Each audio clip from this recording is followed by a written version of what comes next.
Pour beaucoup d'étrangers en France, une demande de titre de séjour ressemble déjà à un parcours administratif assez lourd. Mais depuis cette année, plusieurs règles ont changé en même temps. Et certaines peuvent clairement compliquer une première demande comme un renouvellement. Alors concrètement, qu'est-ce qui a changé en 2026 ? Depuis le 1er janvier, les personnes qui demandent une carte de séjour pluriannuelle ou une carte de résident doivent réussir un examen civique obligatoire. Et ça concerne aussi bien une première délivrance qu'un renouvellement de ces catégories de titres. L'objectif de cet examen, c'est de vérifier les connaissances du demandeur sur les valeurs fondamentales de la République, mais aussi sur l'histoire et le fonctionnement de la société française. Des centres d'examen ont été mis en place sur l'ensemble du territoire pour permettre aux personnes concernées de passer cette évaluation.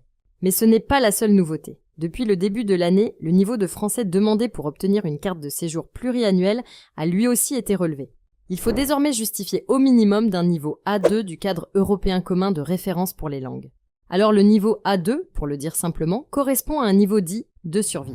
La personne doit être capable de comprendre des phrases simples et des expressions courantes liées à des besoins immédiats. Et surtout, il ne suffit pas de dire qu'on parle français. Il faut fournir une attestation officielle délivrée par un organisme agréé. Là encore, cette règle concerne aussi les personnes qui renouvellent leur titre. Autre changement important cette année, le coût des démarches.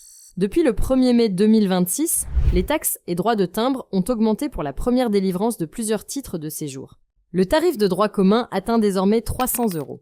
Il existe quand même des tarifs réduits pour certaines situations particulières, notamment pour les étudiants et les travailleurs saisonniers. Et il reste aussi une voie particulière pour certains travailleurs étrangers sans titre de séjour.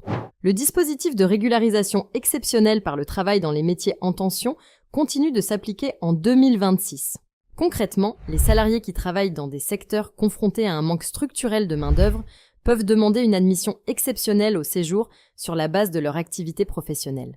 Mais attention, ce dispositif est prévu jusqu'en décembre 2026. Après cette date, les demandes de régularisation par le travail devront revenir aux règles de droit commun.